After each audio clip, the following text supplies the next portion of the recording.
So there was one time when I was working with a young trans woman, and she was about 19, and we had been working for a while together.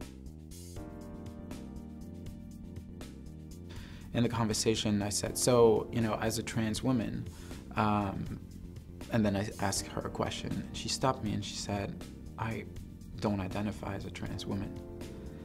And I immediately apologized and said, "I'm so sorry. Obviously, how would you like me to refer to you?" We had been talking about transition, and we're talking about partnering up with cis-identified people, and we just had a very open conversation about gender.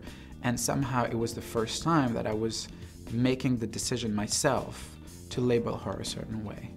And she stopped me and she said, "I'm not trans, I'm not queer, I'm not anything. I'm a woman."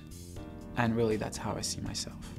And if I want to explain that, I might say that I'm a woman with transgender history or of transgender experience, that I was born in a different body, but I will not say I'm a trans woman. And I learned a lot. I learned a lot to really go slow, to ask first, to not assume that because I know that the person identifies as trans or queer, or even cisgender, that I can use the label without asking them.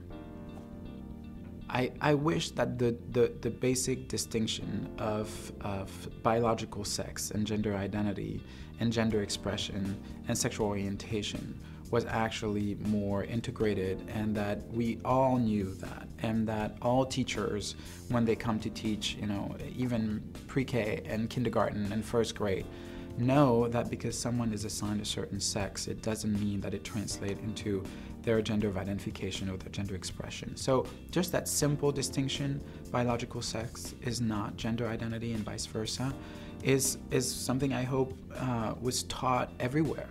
Not just to therapists, not just to people who work within the community, within the trans and gender expansive community, but to everyone who works with kids and young people. I think it's important. I think it's important that doctors and pediatricians really integrate that reality. I think it's important that educators start their career with those fundamental notions in mind. I think it would change the way they think about curriculum building and exercises and the way they look at their own classroom.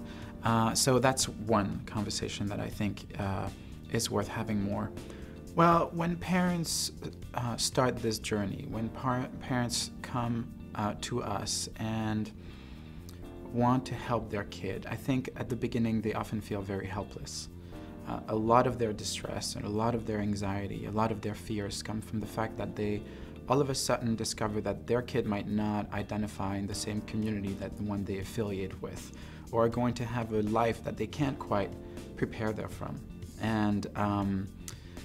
And it's a very helpless, it's a very difficult place. And I think that for them to actually have a community, to understand that actually their support is going to make the biggest difference in the life of the kid, that they might not identify as transgender, that they might not identify as part of the queer community, but that somehow they are part of the queer community because their family has moved into a space where gender is more complex, more diverse, and that's their journey as well.